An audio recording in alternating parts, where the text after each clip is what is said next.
President Cyril Ramaphosa is joining the G7 leaders for further meetings today on Monday, where climate change and digital economy will be discussed.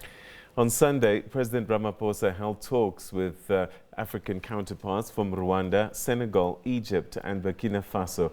And they joined discussions with the G7 leaders on development initiatives for Africa. Elena Casas reports from the summit in Biarritz.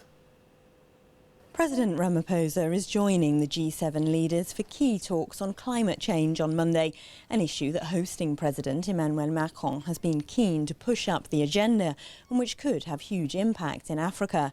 The presidency said they wanted to use this invitation to the G7 as an opportunity to get the leaders of the world's 7 most advanced economies to listen to Africa's priorities. And there were several key meetings on that held on Sunday, and one major initiative announced to boost female entrepreneurship in Africa.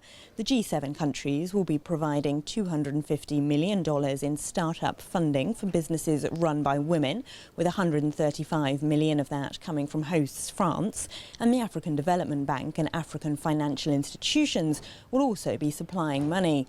French President Emmanuel Macron described it as an African initiative designed and created by Africans, and said that he was proud as the host of the G7 to be able to push such a project forward. The initiative of the meeting, though, was somewhat changed yesterday when the Iranian Foreign Minister Mohammad Javad Zarif flew in for a surprise meeting which had been arranged by the French.